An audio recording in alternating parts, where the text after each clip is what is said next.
I woke up to Grunt breathing in my face. He was about to shake me awake. I guess my body instantly knew of the danger it was in and snapped me awake. He stood up and told me it was time to go and meet up with the others. They begin their exploration at dawn. When I asked why, he just snarkily replied, "You know anyone who enjoys eating cold food?" I took a second to think about it. This world doesn't have the luxuries of mine, no microwave or oven to reheat food. Cold soup is cold soup, nothing you can do about it. I followed Grunt to Leo's home, where he and a few others was standing out front waiting for us. Leo greeted us. "What took you so long, Grunt? Not like you to be late." Grunt nodded in my direction. "The sloth here. I'm not a behemoth like you, how to expect to keep up? Besides, I'm still injured a bit, otherwise I would have a better stride." Whatever. Let's get to it today." Leo intervened, saying, "There's no much to see anyway, we are starting earlier than usual AL, so no worries lagging behind a bit. I plan to explore a bit deeper into the forest and see if there's anything more to find." We began our walk through the forest, and honestly it wasn't anything special. It was exactly what I had seen when making my way to their village. A bunch of weed-like grass, all the trees looked the same. The only difference was when we approached the river where the village gets all of its water. The river was a beautiful azure. I never seen water that clear in my years of living. Leo told us to take a drink and fill up our pouches. I looked confused at first, but then Grunt threw me a pouch. He told me Tiara stayed up a little later last night making one for me. I appreciated it. I can't remember the last homemade thing I ever received. I got a bit sentimental and started to fill up my pouch. As I filled my pouch, I caught a glance of myself in the water. I felt myself to make sure it was me and let out a yelp. What the hell, I'm young. Why am I so young? I look like myself in my 30s. What is going on? Now it makes sense why the chief called me young man. I haven't had time to think about my condition considering all the things that's been happening, but to regain my youth is something I could only dream of. I guess that being isn't all that bad. As I marveled at myself in the water, I noticed the others looking at me strangely. I gathered myself and went to drink a bit of water to calm down. I only meant to take a sip of water, but once it hit my tongue, I guzzled the entire thing. I never tasted water so fresh, so amazing. If I'd had been paying attention, I would have noticed I haven't drunk anything since entering his village. Probably because most of their dishes are soup-based, quelling my thirst. Such pristine water was amazing. The group started to move ahead of me, and I quickly refilled and ran after them. Once I caught up, I winced in pain from the sore part of my ribs. Grunt noticed, saying, "No need to rush, slowpoke. Today is going to be long. Luckily, there's no danger in the forest, at least that we have seen yet. Even if you get lost, just yell. One of us will find you." "But what if there is something dangerous that you guys missed?" And I yell, giving myself up. "Then blame your bad luck," Grunt said, as he picked up the pace, leaving me in the dust.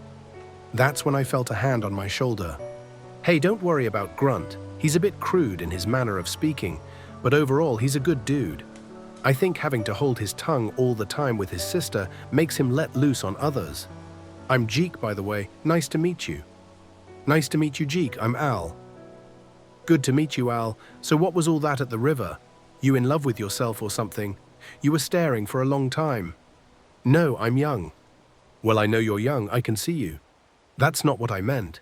I was a 70-something-year-old man when I passed into the next world, but now I'm back to me in my prime." "I don't really get it, but congrats, I guess. You don't find it weird?" "Weird? Sure, but we didn't exactly come to this land by conventional means, as you might have heard. So no reason to believe someone couldn't find a fountain of youth." Jeek and I both shared a laugh. When we arrived near our destination, Leo instructed us to split up and explore. We were instructed to mark our path so we can find our way back to the starting point. We all had a fire starter as well, if something happens to light a fire, and they will rush to help. Since I was getting along with Jeek, we went together. Leo instructed us to stay close to the river. That way, if we get separated, it would be easier for me to find my way back. As we walked, I asked Jeek why did they choose me to come along and be a part of this group. "I'm not exactly an explorer." Jeek responded, "Well, you're young, so they probably figured at the very least you wouldn't hold us back too much. After all, it is a peaceful forest. But also you came from the forest. From what I heard from Leo, perhaps he thought you might have learned a thing or two that would help us. I was just thrown into this world. I ate some fruit and was then kicked out of a garden and wandered the forest until I was found. Who found me anyway? I never got to show my appreciation.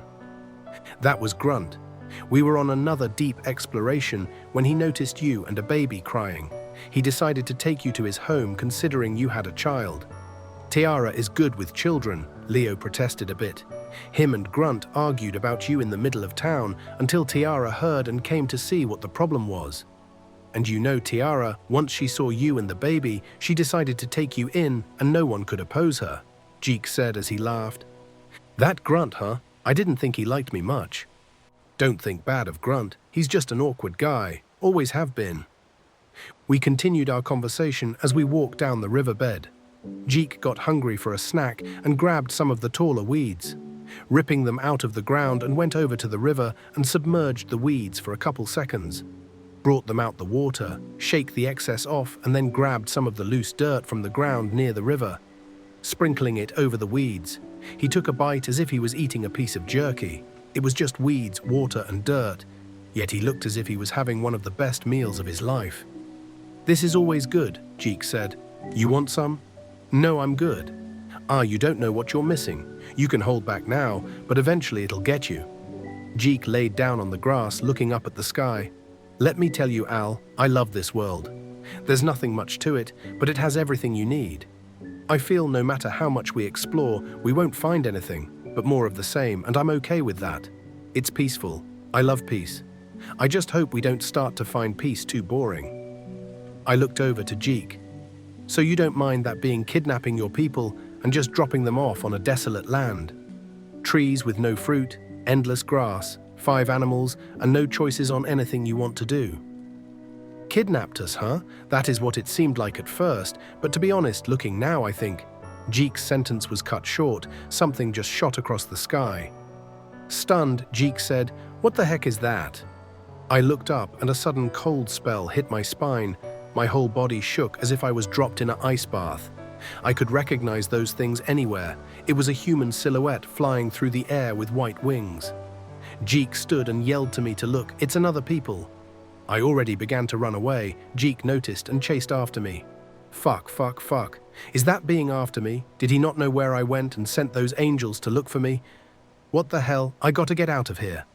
As I frantically ran through the forest, I smacked Leo at full speed, knocking myself to the floor and only pushing Leo back a couple steps. Al, what's wrong? What happened? Where's Jeek?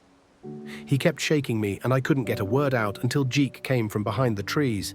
He was breathing heavy. How can someone with hurt ribs run so fast? Jeek said with labored breathing. What about those things freaked you out so much? What things? Asked Leo. These things, birds, but not birds. They look like us, but with wings, and they soar through the sky. I was looking at the sky and saw 2 of them go by.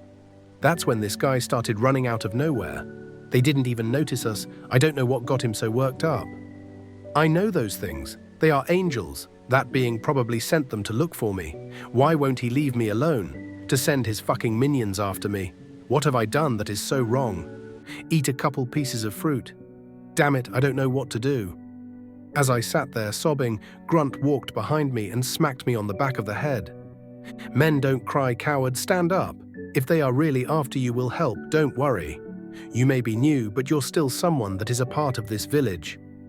Leo nodded his head in agreement and came up with a plan to try and capture one of them. We should at least figure out what they are here for, if that being sent them. I never trusted him from the beginning, taking us from our world and dropping our people off here. To eat bitter leaves, a dreary forest with no life, what reason did he have for this? With that, we banded together and decided to capture one and bring it back to the village. Jeek led us back to where we first saw them. There was none there, and we followed the river until once again we saw one fly by. I yelled out instinctively, to which Grunt smacked his hand over my mouth, giving me one hell of a glare.